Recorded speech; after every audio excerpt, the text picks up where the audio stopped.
بنورنا الدنيا وننشر في الفضاء أملا ونعلي عزم همتنا فمن طلب العلا وصل. الحمد لله رب العالمين والعاقبة للمتقين والصلاة والسلام على سيد الأنبياء والمرسلين سيدنا وحبيبنا وحبيب رب العالمين محمد وعلى آله وأصحابه ومن هدى بهديه إلى يوم الدين.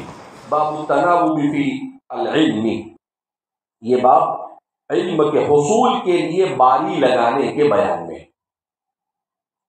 کیا مطلب کہ دیکھو، علم دین کو حاصل کرنے سے کوئی چھٹکارا نہیں. حاصل کرنا پڑ تیرے کو بھی، تیرے بابا کو بھی، اور امت کے ہر فرد کو. اگر آپ کی مشغولیت زیادہ ہے تو ایک دوسرے کو اپنا پارٹنر بنا، اور پارٹنر بنا کر کے کہ بھیا ایک دن تو جا سب سن کے آپ مجھے بتا، دوسرے دن تو تیرا کام کر، میں جاؤں گا سب سن کر آؤں گا اور میں تجھے بتاؤں گا. التناوب فی طلب العلم، باری باری علم کے حصول کے لیے جانا. لیکن عذر نہیں چلے گا. پہلے بیان کے اوپر جہالت والا عذر چلنے والا نہیں. پھر اللہ کے یہاں پر تو ضرب یضرب سپٹ یسپٹ ماری پڑنے والی ہے. ذرا بھی گڑبڑ ہے اس کو میدان میں لاؤ اس کو. تو اس لیے ہمارے زمانے میں جو پوری امت دین کے علم سیکھنے سے غفلت کا شکار ہے، یہ کتاب العلم بہت ساری چیزیں کیا کر رہا ہے، ہمیں سکھا رہا ہے کہ لوگوں کو یہ سب بتانے کی کیا ہے، ضرورت ہے کہ آپ کی دنیا آپ کے ساتھ، مگر اپنی آخرت کو بنانے کے لیے دین کا سیکھنا ہر آدمی کے لیے فرض عین ہے، فرض کفایہ نہیں. بنیادی اور ضروری علم کا سیکھنا تو ہر ایک کے لیے ضروری. ایک مسلمان کا عقیدہ کیا ہونا چاہیے، اپنے عقائد کا علم اس کے لیے ضروری ہے. قرآن کو تجوید کے ساتھ پڑھنا، اتنا علم تجوید کا اتنا علم بھی ضروری ہے. ایک جگہ پہ پروگرام میں تھا میں، تو کہا کہ ہم نے ترجمے کی کلاس شروع کیا. ابھی میں نے کہا اس کو پتہ نہیں کیا سوچی ہے. تو وہ 4-5 بچیاں تھیں 10-12 سال کی. ان بچیوں کو اب انہوں نے قرآن پڑھنا شروع کیا تو ان کو قرآن ہی پڑھنا نہیں آیا. پھر میں نے بیان میں کلاس لیا. میں نے بولا بھائی تو پہلے قرآن ڈھنگ سے پڑھا دینا یار. بولا تجوید کے ساتھ، روانی کے ساتھ اچھا ناظرہ پڑھ لے، پہلے اس پر محنت کی جائے، اس کے بعد شوق ہے تو صرف ترجمہ پڑھانے سے کام نہیں چلے گا. آپ کو کوئی معتبر اور مستند تفسیر پڑھانی پڑے گی، اس لیے کہ ترجمہ نانی کا لڈو نہیں اور نہ دادی کا لڈو. یہ مشکل کام ہے. صرف ترجمے سے انسان بہت سارے مسائل میں دوچار ہو سکتا ہے. لہذا اس بنا پر اس کو کسی تفسیر کے ساتھ پڑھا جائے. ہمارے علماء جو کہتے ہیں کہ بھئی صرف ترجمہ، تو وہ صرف ترجمے کو اسی لیے ناجائز کہتے ہیں کہ بہت ساری آیات ایسی ہے کہ جو منسوخ الحکم غیر منسوخ التلاوہ. منسوخ الحکم غیر منسوخ کہ آیت تو پڑھی جائے گی مگر اس پر عمل نہیں کیا جائے گا. جیسے دوسرے پارے میں قصاص کی آیت کے بعد جو قرآن کریم میں ذکر کیا ہے میراث کو تقسیم کرنے کا مسئلہ، تو وہاں پر قرآن نے کہا کہ بھئی ٹھیک ہے دیوے نہیں دیوے چل جاوے، لیکن یوصیکم اللہ نے اس کو منسوخ کر دیا ہے.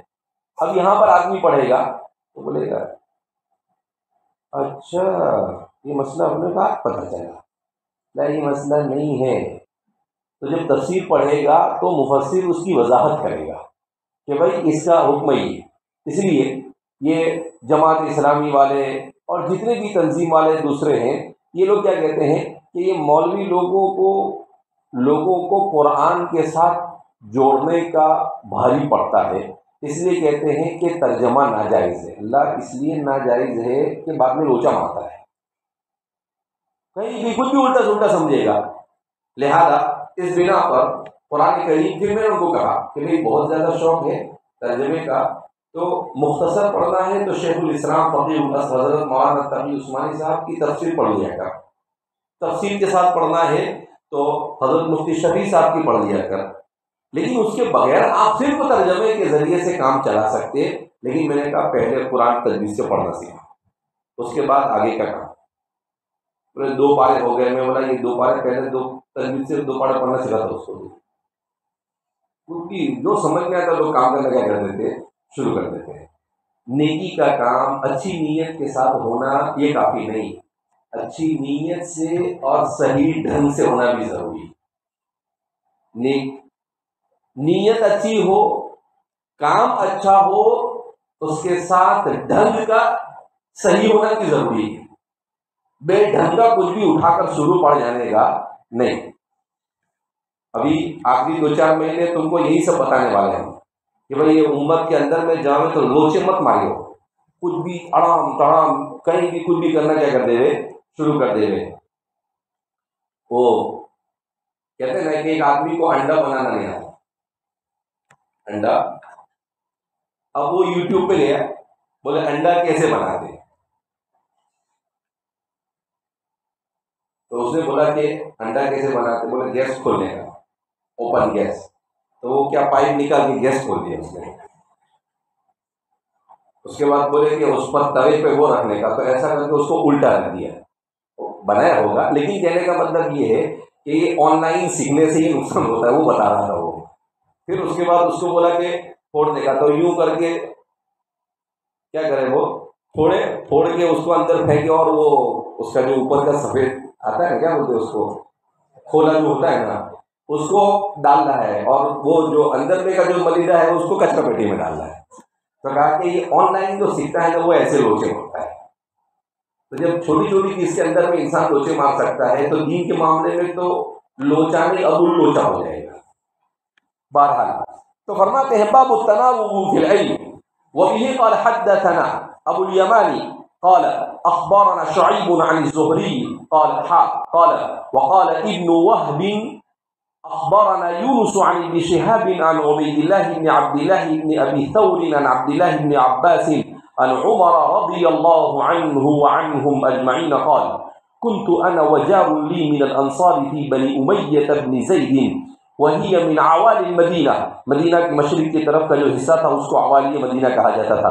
وَكُنَّا نَتَنَاوَبُ النُّزُولَ عَلَى، اب انا وجار لی یہ کون تھے جار، ان کے سلسلے میں 2 باتیں بیان کی جاتی ہے. بعض حضرات نے کہا ان کا نام حضرت اوس ابن خولہ تھا، اور بعض حضرات نے کہا ان کا نام عتبان بن مالک الخزرجی تھا. عتبان بن مالک کو زیادہ راجح قرار دیا ہے لوگوں نے، اس لیے کہ آپ کے ساتھ رسول اللہ صلی اللہ علیہ وسلم نے حضرت عمر کی مواخات کروائی تھی. البتہ حافظ ابن حجر اسقلانی فرماتے ہیں کہ مواخات کا مطلب یہ نہیں کہ یہی جار ہو سکتا ہے اوس ابن خولہ بھی ہو سکتے ہیں اور عتبان ابن مالک، مگر زیادہ تر رجحان امام قسطلانی وغیرہ کے کہنے کے مطابق ادھر ہی ہے. اور دیگر محدثین کی بھی رائے یہ ہے کہ عتبان بن مالک کا ہونا زیادہ معتبر مانا جاتا ہے. كنت انا وجار لي من الانصار في بني امیہ، بنی امیہ ابن زید، بنی امیہ ابن زید یہ ایک محلے کا نام تھا، ایک علاقے کا نام تھا. جیسے ہمارے یہاں پر گلی کوچوں کے نام ہوتے ہیں، ویسے ہی ایک گلی اور ایک علاقے کو بنی امیہ کہا جاتا تھا. عوالی مدینہ یہ مسجد نبوی سے مشرق کی طرف 2 میل کے فاصلے سے لے کر 8 میل تک کی جو جگہ تھی یہ اونچائی پر آتی تھی، اس کو عوالی مدینہ کہا جاتا تھا. مشرق کی طرف یعنی جدھر سورج نکلتا ہے اس طرف. حضرت عمر رضی اللہ تعالیٰ عنہ کا گھر اس طرف تھا، آپ وہاں پر رہتے تھے.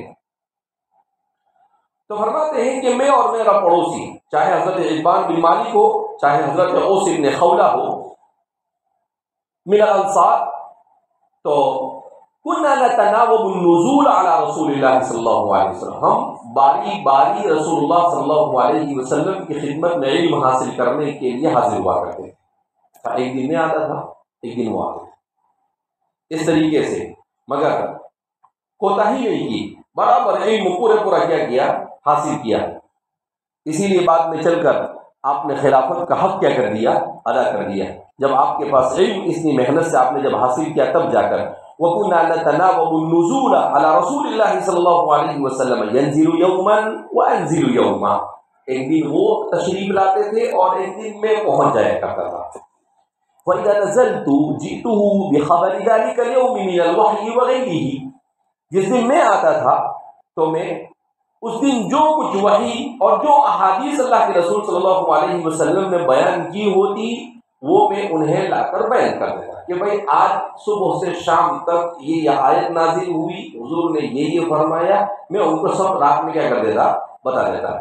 جس دن وہ آتے وَإِذَا نَزَلَ فَعَلَ مِثْلَ ذَلِكَ، تو وہ بھی ایسے ہی کرتے، میں اپنے کام میں ہوتا، وہ پورا دن اللہ کے رسول کی خدمت میں رہتے، صبح اٹھنے سے لے کر رات میں سونے جانے تک، اور پھر رات میں جب حضور سونے کے لیے تشریف لے جاتے تو یہ میرے پاس آتے اور پورے دن کی کارگزاری کیا کر دیتے، بتا دیتے کہ آج صبح سے لے کر شام تک اللہ کے رسول صلی اللہ علیہ وسلم نے یہ ارشاد فرمایا۔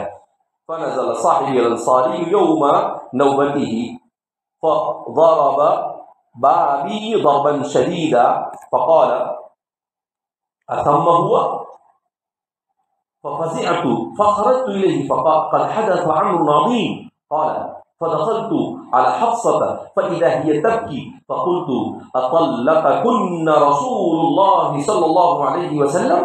قالت لا أدري، ثم دخلت على النبي صلى الله عليه وسلم فقلت وأنا قائم أطلقت نساءك يا رسول الله؟ قال لا، فقلت الله أكبر۔ اب فرماتے ہیں کہ فنزل صاحب الانصار یوم نوبتی، جس دن میرے انصاری دوست کی باری تھی تو کیا ہوا، وہ پہنچے فضرب بابی ضربا شدیدا، تو آئے اور زور سے میرے گھر کا دروازہ کیا کرنے لگے، وہ کھٹکھٹانے لگے۔ فقال ثم ہوا، تو میں اپنے دل میں کہنے لگا کہ وہی تو نہیں، کیا مطلب مجھے ایسے ہی لگا کہ وہ انصاری ہوں گے۔ ففزعت، تو میں گھبراتے ہوئے تیزی کے ساتھ کھڑا ہوا۔ فخرجت الیہ، اور ان کے پاس آیا۔ فقال، تو جیسے ہی ان کے پاس پہنچا تو وہ کہنے لگے قد حدث امر عظیم، تو بہت بڑا حادثہ پیش آیا، بہت بڑا مسئلہ ہو گیا ہے۔ قال فدخلت على حفصة، تو میں حضرت حفصہ کے پاس پہنچا۔ فإذا هي تبكي، تو دیکھا کہ حفصہ رو رہی ہے۔ فقلت، تو میں نے کہا اطلقکن رسول اللہ صلی اللہ علیہ وسلم، کہ اللہ کے رسول صلی اللہ علیہ وسلم نے تم عورتوں کو طلاق ولاق دے دی کیا؟ حضرت لا دی، حضرت حفصہ بولے کہ بھائی عمر ہے، بچ کے رہنا پڑے گا، نہیں تو ابھی ذرا بھائی ضریب کیا ہو جائے گا، چالو ہو جائے گا۔ اللہ ادری کا آپ کو پتا ہے نہیں۔ ثم دخلت على النبي صلی اللہ علیہ وسلم، کہ اللہ کے رسول صلی اللہ علیہ وسلم کی خدمت اقدس میں حاضر ہوا۔ فقلت، تو میں نے کھڑے ہی کھڑے اللہ کے رسول صلی اللہ علیہ وسلم سے سوال کیا، طلقت نساءک، اللہ کے رسول صلی اللہ علیہ وسلم کیا آپ نے اپنی بیویوں کو طلاق ولاق دے دی کیا؟ قال لا، رسول اللہ صلی اللہ علیہ وسلم نے کہا نہیں۔ فقلت اللہ اکبر، تو فرماتے ہیں کہ میں نے ٹھنڈا سانس لیا اور میں نے کہا اللہ اکبر، تعجب کے کہ بھائی چلو اچھا ہوا طلاق کر لیے، بچ گئے۔ اس میں کتنے اسباب ہیں، واقعہ تو بڑا معمولی نظر آتا ہے، لیکن اسباب سے بھرا ہوا ہے کہ انسان اس سوسائٹی کیسے زندگی گزارے۔ سب سے پہلے تو یہ کہ علم مستقل حاصل کرنا چاہیے۔ حضرت عمر کس عمر کو پہنچ رہے ہیں؟ 50 سال سے زیادہ آپ کی عمر ہو رہی اور پڑھ رہے، اور یہاں 20-22 سال کا ہوتا ہے، اس کے بعد کیا سمجھتا ہے کہ اب مولوی بن گیا، ختم ہو گئی بات، کیا بولے، فارغ ہو گیا۔ وہ مولانا افغانی ہمارے حسینیہ میں تھے، تو حضرت مولانا یوسف صاحب مطالعہ، وہ ایک مرتبہ والد صاحب کے ساتھ تشریف فرما تھے، تو کہنے لگے کہ 5 مہینے کے بعد آج پہلی مرتبہ والد صاحب خواب میں نظر آئے مجھے خواب آتا نہیں. تو والد صاحب سے وہ کہنے لگے کہ ہمارے افغانی مولانا تھے نا بہت غصے والے، اور ان کے سامنے جلدی کوئی ہمت نہیں کرے. ایک مرتبہ ایک بچہ ہے اور کہا کہ حضرت میں فارغ ہو گیا. وہ کتاب پڑھے تھے، ان کا آیا غصہ، انہوں نے کتاب بند کیا، بولے تو کیا فارغ ہوا، جامعہ تجھ سے فارغ ہو گیا. بولے اس کو تو کیا فارغ ہوا، جامعہ تجھ سے کیا ہو گیا، فارغ جا بولے کام کر. تو بولے ان کو غصہ آتا تھا کہ میں فارغ کیا ہو گیا، اصل زندگی تو اب شروع ہوتی. تو حضرت عمر رضی اللہ تعالیٰ عنہ اللہ کے رسول صلی اللہ علیہ وسلم کے ساتھ زندگی بڑی نازک. ہمارے محدثین کے بارے میں آتا ہے کوئی اپنے شیخ کے ساتھ 30 سال رہا، کوئی 40 سال رہا، کوئی 50 سال. 40-50 سے کم کوئی نہیں رہتا، 20-25 سال تو کہیں جاتے ہی نہیں تھے. اور یہاں پڑھنا وڑھنا کچھ نہیں، 15 سال کھا پی کے مدرسے میں نکال لیں اور اس کے بعد کیا سمجھتا ہے اللہ مدد، جبکہ اللہ کو تو دیگر بھی نہیں ہوتا ہے. تو حضرت عمر رضی اللہ تعالیٰ عنہ کا ذوق، وہ صحابی کا ذوق، اس کے بعد پوری کارگزاری کہ صبح سے لے کر شام تک یہ ہم نے سیکھا. اور پھر اس کے بعد وہ صحابی انہوں نے سنا کہ اللہ کے رسول صلی اللہ علیہ وسلم کے گھر میں کوئی حادثہ پیش ہے. وہی عورتوں نے مطالبہ کیا اللہ کے رسول صلی اللہ علیہ وسلم سے، امہات المؤمنین نے، کہ بھئی ہمارا خرچہ کچھ کیا کر دیا جائے، بڑھا دیا جائے. قرآن کریم نے اس کو بیان کیا ہے نا، کہاں بیان کیا ہے؟ سورہ کوئی معلوم نہیں،